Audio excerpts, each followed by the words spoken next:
ଆସୁଛି ଆଗକୁ ପ୍ରବଳ ବର୍ଷା। ବର୍ଷା ସହିତ ବିଜୁଳି ଘଡ଼ଘଡ଼ି ଝଟକା ପବନ ଦେବାର ସୂଚନା ଦେଇଛନ୍ତି ଓଡ଼ିଶା ପାଣିପାଗ ବିଭାଗ। ସୂଚନା ଅନୁସାରେ ଓଡ଼ିଶା ସମେତ ଉପକୂଳବର୍ତ୍ତୀ ଅଞ୍ଚଳରେ ବର୍ଷା ହେବାର ସମ୍ଭାବନା ରହିଛି। ଉପକୂଳବର୍ତ୍ତୀ ଅଞ୍ଚଳରେ ବିଜୁଳି ଘଡ଼ଘଡ଼ି ସହ ବର୍ଷା ହେବାର ସୂଚନା ଦେଇଛନ୍ତି ପାଣିପାଗ ବିଭାଗ। 6ଟି ଜିଲ୍ଲାକୁ ସତର୍କ ଦେଲେ ଓଡ଼ିଶା ପାଣିପାଗ ବିଭାଗ। ଏଥିରେ ଘଣ୍ଟା ପ୍ରତି 40ରୁ 50 କିଲୋମିଟର ବେଗରେ ପବନ ବହିବା ସହିତ ବିଜୁଳି ଘଡ଼ଘଡ଼ି ସହ ବର୍ଷା ହେବାର ଚେତାବନୀ ଦେଇଛନ୍ତି। ଭାରତର ତାମିଲନାଡୁ ଏବଂ ଶ୍ରୀଲଙ୍କା ସମେତ ଓଡ଼ିଶାରେ ମଧ୍ୟ ଲଘୁଚାପର ପ୍ରଭାବ ଦେଖାଦେଇଛି। ତେବେ ଜାଣିବା ଓଡ଼ିଶାର କେଉଁ ସବୁ ଜିଲ୍ଲାରେ ୟେଲୋ ୱାର୍ଣ୍ଣିଂ ଦେଇଛନ୍ତି ଓଡ଼ିଶା ପାଣିପାଗ ବିଭାଗ। ଯଦି ଆପଣ ଚ୍ୟାନେଲକୁ ନୂଆ କରି ଆସିଛନ୍ତି ତାହେଲେ ଚ୍ୟାନେଲକୁ ସବସ୍କ୍ରାଇବ୍ କରନ୍ତୁ ଏବଂ ଭିଡ଼ିଓଟି ଭଲ ଲାଗିଥିଲେ ଆପଣ ଲାଇକ୍ କରନ୍ତୁ। ଭାରତ ମହାସାଗରରେ ଏକ ଲଘୁଚାପ ସୃଷ୍ଟି ହୋଇଛି। ଏହାର ପ୍ରଭାବ ଓଡ଼ିଶାରେ ବର୍ଷା ହେବାର ସମ୍ଭାବନା ରହିଛି।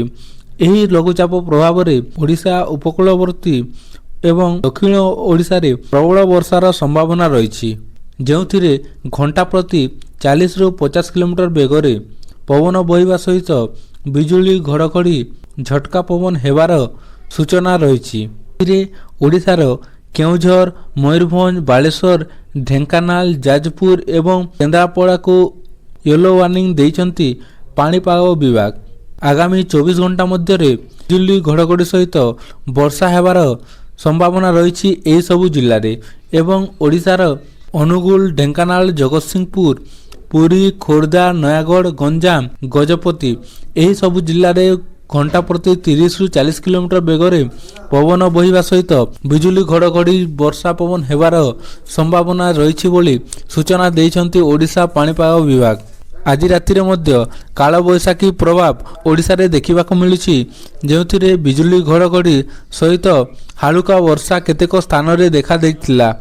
ଆଗାମୀ କାଳବୈଶାଖୀ ପାଇଁ ଓଡ଼ିଶାର ଏହିସବୁ ଜିଲ୍ଲାକୁ ସୂଚନା ଦେଇଛନ୍ତି। ଏଥିରେ କେଉଁଝର, ମୟୂରଭଞ୍ଜ, ବାଲେଶ୍ୱର, ଢେଙ୍କାନାଳ, ଯାଜପୁର, କେନ୍ଦ୍ରାପଡ଼ାରେ ଯାହାକି ଘଣ୍ଟା ପ୍ରତି 40ରୁ 50 କିଲୋମିଟର ବେଗରେ ହେବାର ସମ୍ଭାବନା ରହିଛି ଏବଂ ଅନୁଗୁଳ, ଢେଙ୍କାନାଳ, ଜଗତସିଂହପୁର, ପୁରୀ, ଖୋର୍ଦ୍ଧା, ନୟାଗଡ଼, ଗଞ୍ଜାମ, ଗଜପତି ଏହିସବୁ ଜିଲ୍ଲାରେ 30ରୁ 40 କିଲୋମିଟର ବେଗରେ ପବନ ବହିବା ସହିତ ବିଜୁଳି ଘଡ଼ଘଡ଼ି ଏବଂ ବର୍ଷାର ଚେତାବନୀ ଦେଇଛନ୍ତି ଓଡ଼ିଶା ପାଣିପାଗ ବିଭାଗ।